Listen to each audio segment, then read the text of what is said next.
Students, हम लोग आज 10th class UP board subject science में जो टॉपिक स्टडी करने जा रहे हैं वो है प्रकाश संश्लेषण। सबसे पहले हम आपको ये बताना चाहेंगे कि प्रकाश संश्लेषण क्या होता है। देखिए, प्रकाश संश्लेषण में पेड़ पौधे वातावरण से कार्बन डाइऑक्साइड को लेते हैं जो कि मनुष्य तथा दूसरे पशु पक्षियों के द्वारा रिलीज़ की जाती है।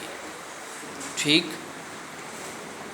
और पेड़ पौधों के अंदर जो कार्बन डाइऑक्साइड एंट्री करती है वो पत्तियों के थ्रू करती है। पत्तियों में बहुत छोटे छोटे पोर्स होते हैं, छिद्र होते हैं, उनका नाम स्टोमेटा होता है। हिंदी में इन्हें रंध्र कहते हैं। ठीक है। और कार्बन डाइऑक्साइड, पत्तियों का जो कलर हरा होता है, ग्रीन कलर जो होता है, ये क्लोरोफिल के कारण होता है। ये एक पिगमेंट होता है, छोटे छोटे ग्रेनुल्स होते हैं। बहुत ज़्यादा क्वांटिटी में होने के कारण वो हमें प्लेन ग्रीन दिखाई देता है। ठीक। और ज़मीन से प्लांट्स की जो जड़ें होती हैं वो मिनरल्स और वाटर को एब्जॉर्ब कर लेती हैं। ये चार चीज़ें हुई अभी तक, कार्बन डाइऑक्साइड और वाटर, मिनरल्स पोषक तत्व और क्लोरोफिल। ठीक है, जो कि पत्तियों में पाया जाता है। पांचवा जो इसका एसेंशियल एलिमेंट है वो है सूर्य का प्रकाश। जब इन चारों चीज़ों की उपस्थिति में पौधे को सूर्य का प्रकाश प्राप्त हो जाता है तब वे क्या करते हैं, फोटोसिंथेसिस की क्रिया प्रारंभ कर देते हैं, जिसे हम हिंदी में प्रकाश संश्लेषण कहते हैं। प्रकाश संश्लेषण के आवश्यक तत्व हमारे सामने आए और इसके पश्चात है इसमें बनता क्या है। देखिए, इसमें जो है अकार्बनिक पदार्थों से कार्बनिक पदार्थ बनते हैं और ऑक्सीजन गैस बनती है। इसके पश्चात क्या होता है, पेड़ पौधे जो हैं इतनी ज़्यादा क्वांटिटी में कार्बनिक पदार्थ बना लेते हैं, मिनरल, ग्लूकोज, फैटी एसिड्स बना लेते हैं, जिनका प्रयोग वे खुद भी नहीं कर पाते। और पेड़ पौधे अपने भोजन की प्राप्ति के लिए दूसरे प्राणी के ऊपर डिपेंड नहीं होते हैं। कार्बन डाइऑक्साइड लेते हैं जो कि उन्हें वातावरण से प्राप्त होती है, इसलिए वे स्वपोषी कहलाते हैं। मतलब अपने भोजन को खुद ही प्रिपेयर कर लेते हैं। जबकि दूसरे प्राणी जो होते हैं जैसे पशु पक्षी, मनुष्य, ये अपना भोजन स्वयं नहीं बना सकते। ये अपने भोजन के लिए पशु पक्षियों पर या पेड़ पौधों पर डिपेंड होते हैं और अपना भोजन उनसे लेते हैं, प्राप्त करते हैं। यही कारण है कि पशु पक्षी तथा मनुष्य को उपभोक्ता कहा जाता है। ठीक है, कंज्यूमर कहा जाता है। उत्पादक नहीं कहा जाता, क्योंकि ये अपने भोजन को उत्पन्न नहीं कर सकते। ठीक है। अब देखिए, हम इसके अकॉर्डिंग चलना चाहते हैं। प्रकाश संश्लेषण वह जैव रासायनिक क्रिया है, जैव रासायनिक जीवों में होने वाली और रासायनिक क्रिया है, जिसके द्वारा पौधों के हरे भाग कार्बनिक सरल यौगिकों, जल, कार्बन डाइऑक्साइड को प्रकाशीय ऊर्जा के द्वारा कार्बोहाइड्रेट्स के रूप में बदल लेते हैं। ठीक है, किस में बदल लेते हैं, कार्बोहाइड्रेट्स में बदल लेते हैं। ठीक है। प्रकाश संश्लेषण की क्रिया को निम्नलिखित रासायनिक समीकरण द्वारा प्रदर्शित कर सकते हैं। 6CO2 + 12H2O सूर्य का प्रकाश और क्लोरोफिल, C6H12O6 जो कि ग्लूकोज है, और 6O2 जो कि ऑक्सीजन है जो पौधों से हमें प्राप्त होती है, और ये वाटर है जो कि एटमॉस्फेयर में चला जाता है। ठीक है। देखिए, अब हम इसके इम्पोर्टेंस की ओर चलते हैं। प्रकाश संश्लेषण क्रिया का महत्व। ठीक है।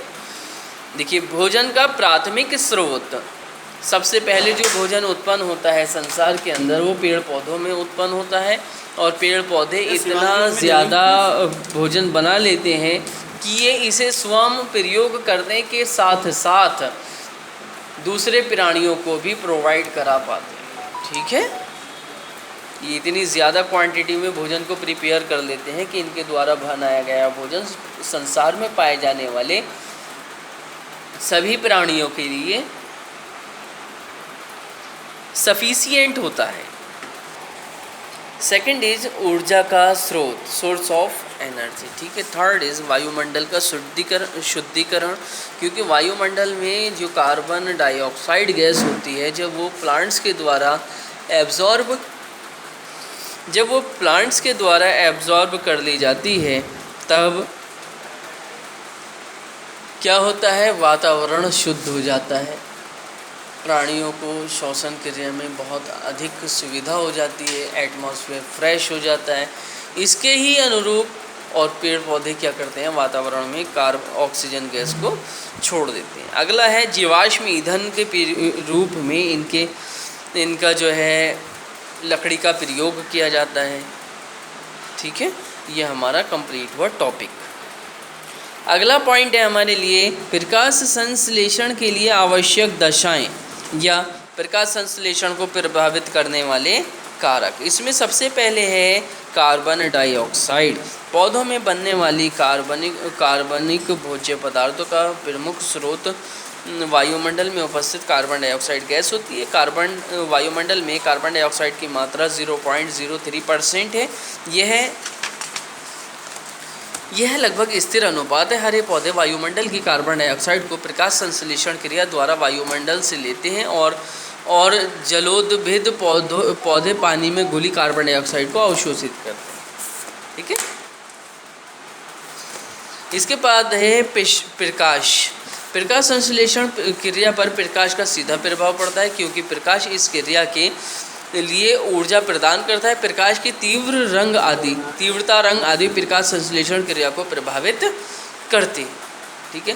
क्लोरोफिल, पत्तियां, हरे तने जिनमें प्रचुर मात्रा में क्लोरोफिल पाई जाती है उनमें प्रकाश संश्लेषण क्रिया तीव्र गति से संपन्न होती है। क्लोरोफिल ए तथा क्लोरोफिल बी में प्रकाश संश्लेषण की क्रिया तीव्र गति से होती है। Next is temperature. प्रकाश संश्लेषण की रासायनिक अभिक्रिया तथा जैव रासायनिक अभिक्रिया ताप द्वारा प्रभावित होती है, क्योंकि जैव रासायनिक क्रिया एंजाइमों द्वारा पूर्ण होती है। ये एंजाइम प्रोटीन के बने हुए होते हैं तथा ये 0 डिग्री सेंटीग्रेड से 60 डिग्री सेंटीग्रेड के मध्य अधिक सक्रिय रहते हैं। नेक्स्ट इज वाटर, जल। जीवों के शरीर में लगभग 90% जल पाया जाता है। जल जीवों में होने वाली सभी उपापचय क्रियाओं का आवश्यक घटक है। सभी क्रियाएं जल में संपन्न होती है। नेक्स्ट है कोशिका में संचित भोजन की मात्रा।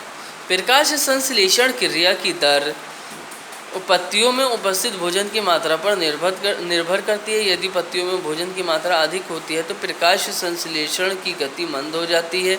यदि पत्तियों में भोजन की मात्रा कम होती है तो प्रकाश संश्लेषण की दर अधिक हो जाती है।